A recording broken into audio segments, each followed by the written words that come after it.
Selamat pagi, salam sejahtera untuk kita semua. Jadi yang pertama, sebelum masuk pada penyampaian informasi terkait beberapa pertanyaan termasuk LHP BPK kemarin, itu yang pertama ingin saya sampaikan kenapa konsep desa model itu dibuat, apa latar belakangnya sampai kemudian 22 desa di NTT dijadikan sebagai desa model, dan apa yang menjadi model di situ, apa yang membedakan dengan desa-desa yang lain, intervensinya seperti apa sehingga kemudian ini dijadikan sebagai desa model. Jadi desa model itu sejak 2020 kemarin ditentukanlah beberapa desa dengan beberapa kriteria sebagai desa model. Yang pertama itu di desa itu ada kampung KB-nya. Ini pemikiran awal, kriteria yang menjadi kenapa sebuah desa ditetapkan jadi desa model tahun 2020. Kemudian ada rumah pangan lestari.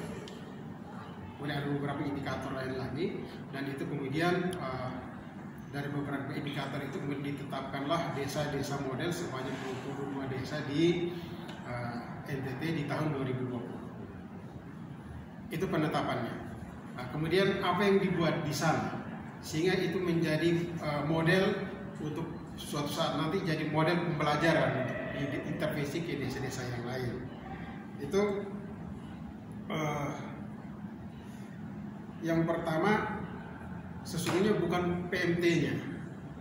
Jadi desa model itu ada misalnya ada kriteria, ada lansia, ada kelompok lansia, ada pengembangan minat dan bakat anak remaja, ada PAUD, ada guru-guru yang bersertifikasi PAUD, remaja putri, ada kelompok sanggar budaya, ada pelestarian budaya. Itu semua yang sesungguhnya diintervensi dari satu kesatuan aktivitas kita di desa model. Nah, di dalam itu termasuklah pemberian paket PMT. Nah, jadi misalnya untuk lansia ada pelatihan untuk misalnya latihan tenun, ada latihan menganyam, kemudian ada warung bakmi untuk pengembangan, ada warung bakmi untuk pengembangan minat dan bakat anak-anak remaja. Nah, di situ dibangun juga sarana fisik misalnya untuk lapangan voli, untuk futsal. Kemudian ada PAUD milik desa yang terakreditasi, dan untuk keamanannya di situ dibangun pagar, dibangun pagar pengaman, ada toilet, ada tandon air untuk tempat cuci tangan, kemudian ada permainan di dalam ruangan untuk edukasi, permainan edukasi.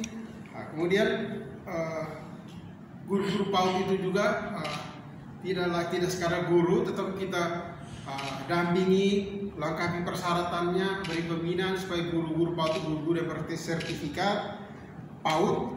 Kemudian kelompok remaja itu dilatih buat pernak-pernik, latihan menenun, kemudian latihan menari, keterampilan yang punya keterampilan ekonomi, punya dampak ke ekonomi.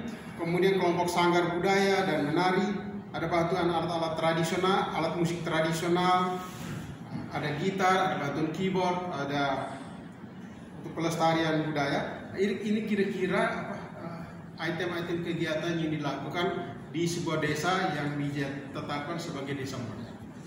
Pertama, desanya memenuhi kriteria kampung KB, kemudian ada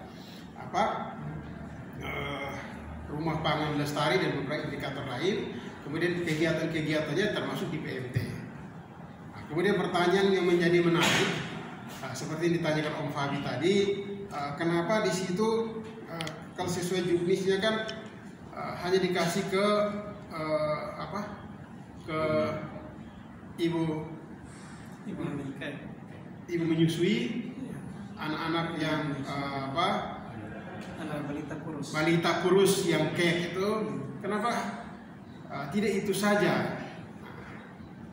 Jadi ini yang membedakan dengan program PMT yang ditangani di Dinas Kesehatan. Di sini semuanya di Desa Model itu kita punya data. Nah, sebentar saya antar teman-teman ke ruangan data kami. Di situ kita sudah inventarisir ibu hamil berapa, ibu menyusui berapa, anak bayi berapa, balita berapa, anak PAUD berapa, anak SD berapa di situ. Dan intervensinya sama seluruh anak yang ada dalam rekapan itu. Kenapa ini dilakukan? Misalnya begini, untuk stunting yang selama ini dilakukan di kesehatan kita kasih yang tadi anak-anak yang terkategori kurus dan apa semua.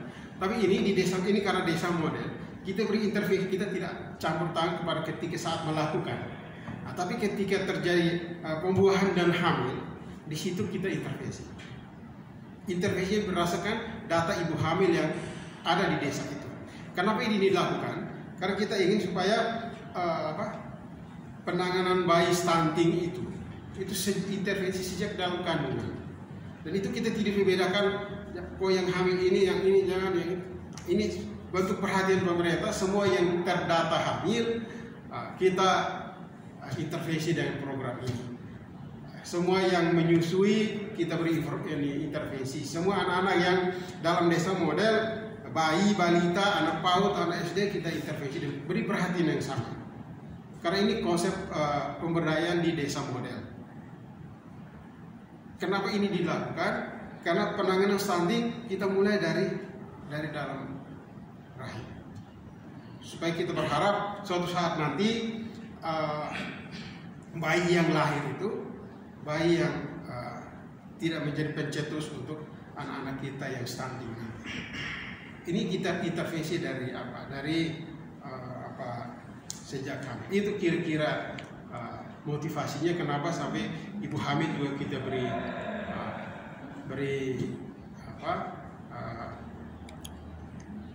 PMT, kemudian beri vitamin. Itu ya. Karena kami di lapangan ada di kelurahan, di desa-desa, mereka sampaikan datanya, kemudian kita alokasikan anggarannya, kita transfer, mereka yang siapkan di sana. Makanannya mereka masak di sana, dan kita punya sampaikan pendampingnya.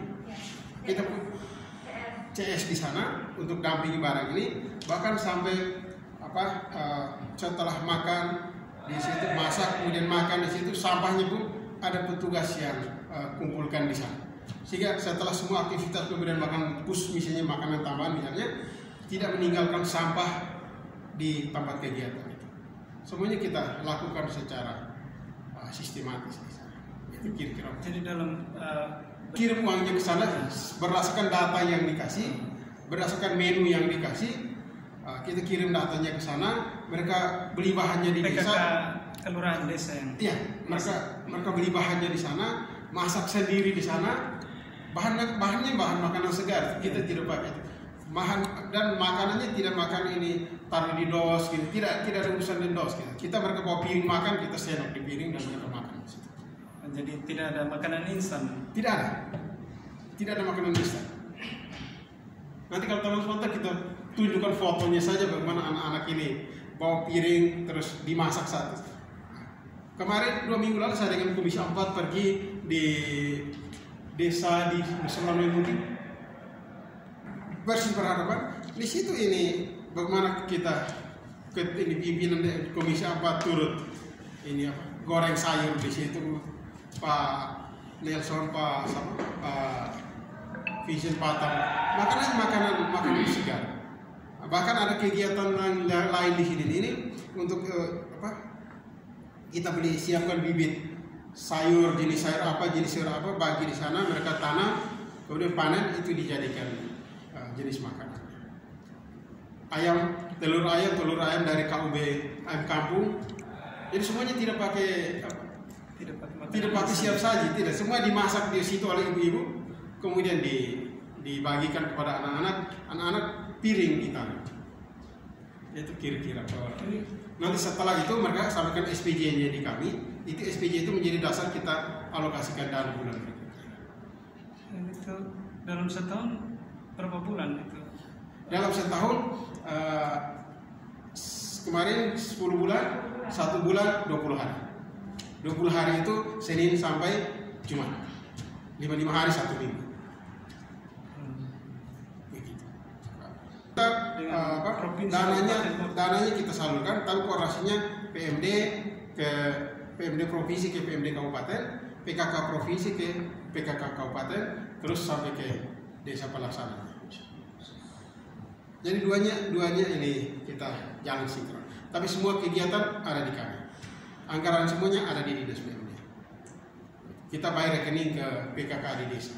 Ibu kepala desa kalau tidak salah yang memegang rekening itu dicairkan dengan persetujuan kepala desa. Setiap hari CS itu kehadirannya setiap hari ke kita. Pagi dia masuk absen, fotonya ke kami dengan lambingkan itu time itu kemudian siang dia pulang juga dikirim kembali. Berapa banyak desa Bapak? 22 kemarin. 22. Desa mana-mana Bapak? Desanya Kasih kami data. menunya sama tetapi jenisnya berbeda dari masing-masing desa model tergantung ketersediaan bahan makanan yang ada. Tidak ada yang instan ya Pak ya? Tidak ada yang instan. Karena itu dimasak di situ baru disajikan. Dokumentasi ada semua. Dokumentasi ada semua. Ada semua. Malah sekarang kita bisa buka